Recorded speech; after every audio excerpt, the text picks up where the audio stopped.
Fala galera, professor Juliano na área, nosso videozinho de hoje aí.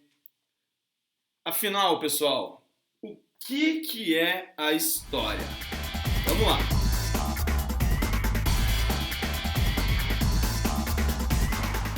Galera, então vamos lá. Começando com esse assunto aqui sobre o que é a história, pessoal. Porque a gente está trabalhando com história fundamental e esse é um assunto fundamental para a gente entender o decorrer de todos os nossos anos.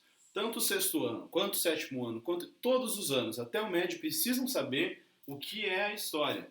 Mas, para vocês, como é Fundamental 2, como eu falei, a gente vai ter um foco para vocês. Beleza? Então é o seguinte. A história. Vocês já pararam para pensar o que é a história? Para que serve a história nas nossas vidas? Quantas vezes já cansei de escutar: ah, professor, história não serve para nada, aconteceu há 300 anos, 1000 anos atrás, por que eu vou usar isso no nosso dia a dia?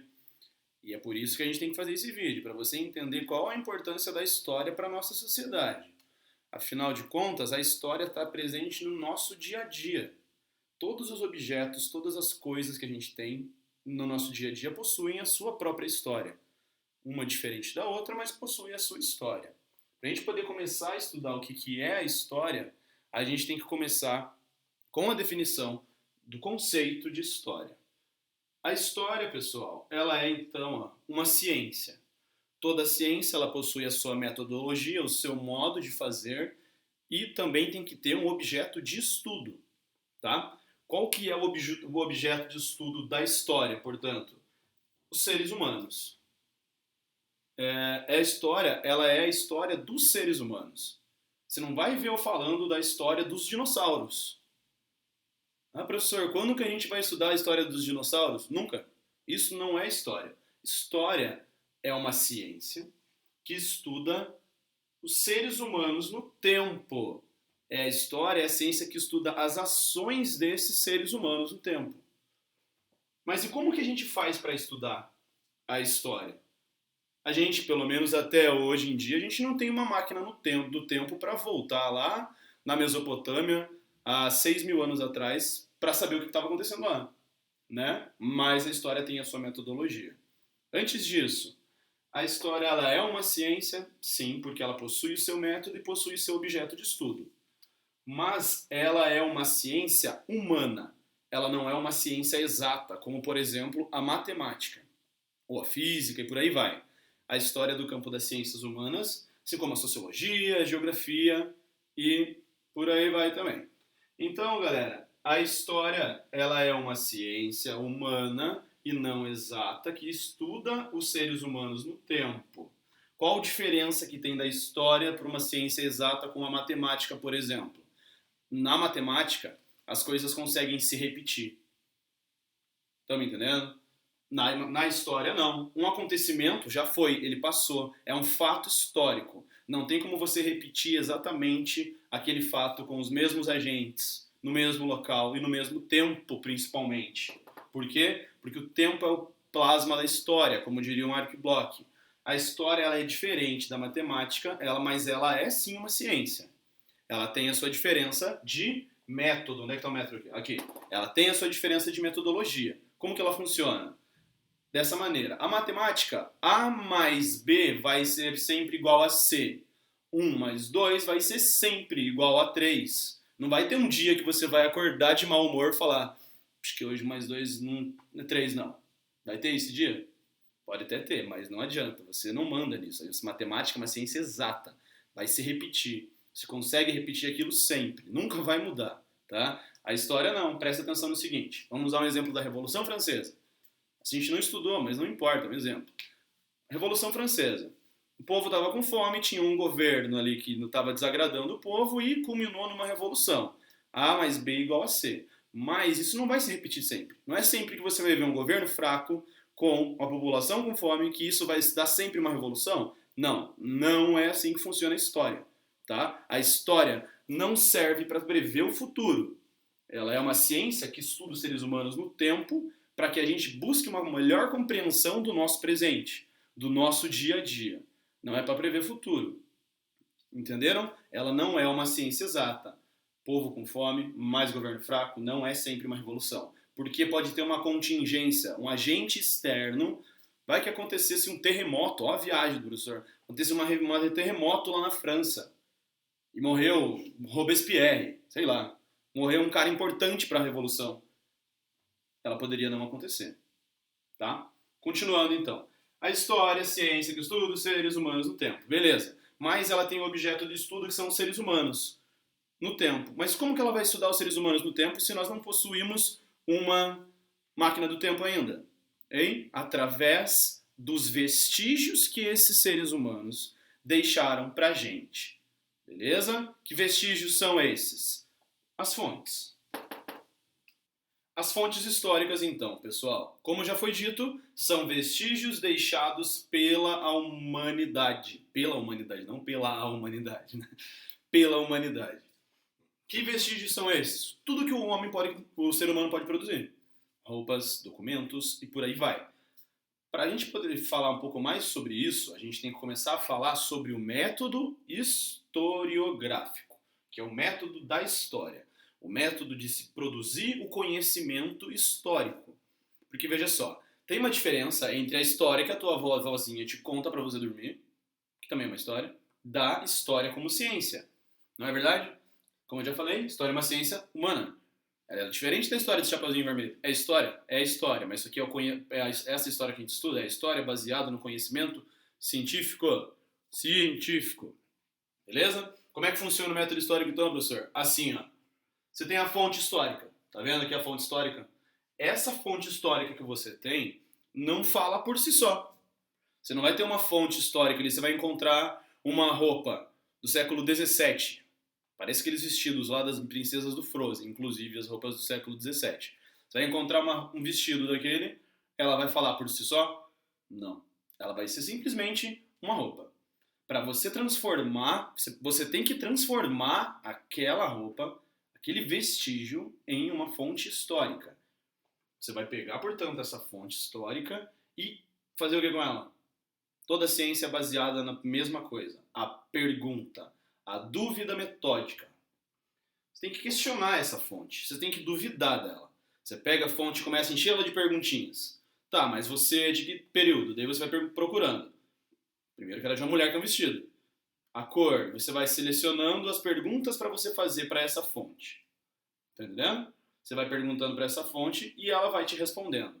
Não adianta você perguntar uma pergunta que não tem nada a ver. Perguntar para uma fonte do século XVII para que time que ela torcia. Vai ter sentido? Não. Pergunta pode ser feita? Pode. E a tua resposta? Aí que tá. Não é simplesmente a pergunta. A resposta tem que te dar um sentido. Você vai questionar essa fonte. E acabou, professor? Não, cara. Presta atenção. Você vai questionar a fonte e ela vai te produzir uma hipótese. O que é uma hipótese? É uma possível resposta para a sua pergunta que foi feita sobre a sua fonte. Como é que é? É uma possível resposta que surgiu através do questionamento que você realizou sobre a fonte. Mas espera aí. Quem que faz essa pergunta aqui? É o historiador. O historiador, como dizia um professor meu na faculdade, segura as rédeas desse processo. É o historiador que vai direcionar essas questões para essas fontes. Tá? Depois desses questionamentos sobre as fontes, surgem as hipóteses. O que você faz com essas hipóteses? Aceita? Não, se a hipótese não é ainda o conhecimento. Você pega essas hipóteses e questiona ela de novo. Quem que questiona essas hipóteses novamente? Historiador. O historiador vem aqui e questiona de novo essas hipóteses. A partir disso, desse novo questionamento sobre as hipóteses, que você tem que estar sempre questionando para você chegar o mais próximo da verdade, você produz aí então, deixa eu mudar aqui que senão não apareço, foi mal, o conhecimento histórico, galera. Conhecimento histórico nunca vai ser completo. Por quê?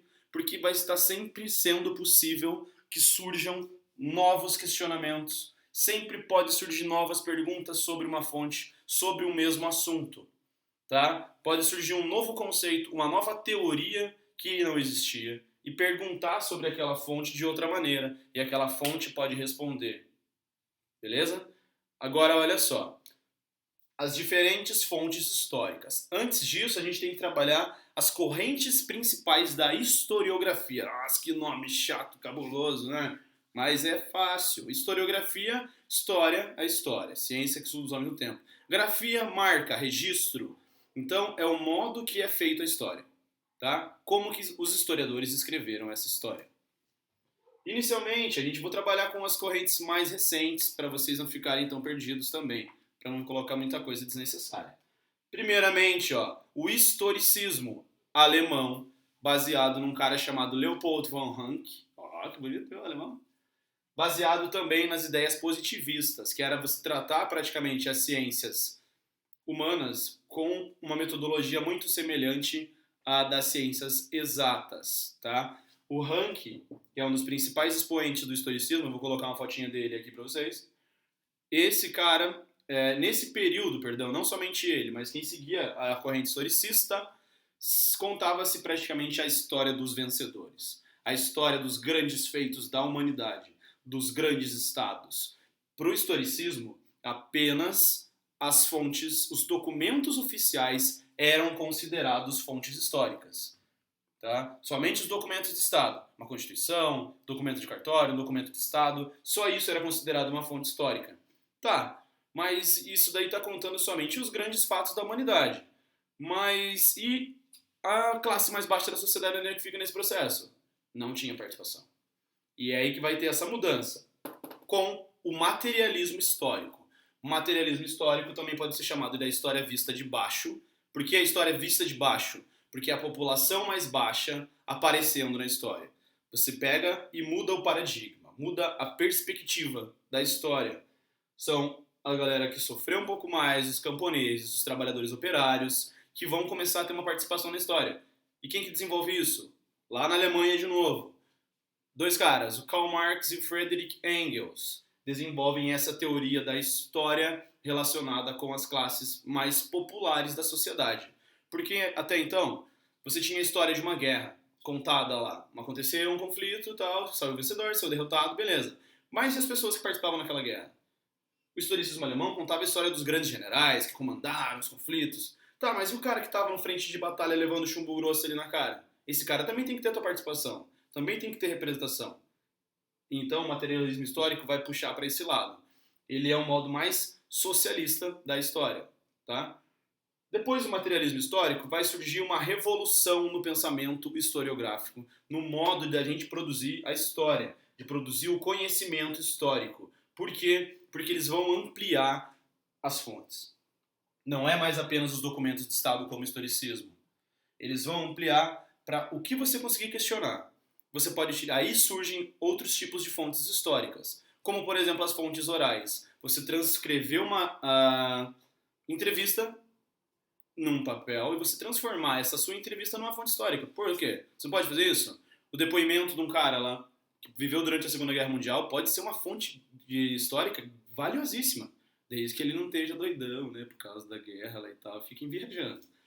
Mas a história de análise, a escola de análise, que é uma escola que surge na França, ela amplia essas fontes históricas. Não é apenas os documentos. Você pode pegar uma música do século XIX, uma partitura, um diário do Beethoven, sei lá, qualquer outro cara. Você pode pegar uma roupa daquele período e fazer um trabalho historiográfico em volta daquela fonte. Portanto, as fontes foram ampliadas aqui no período.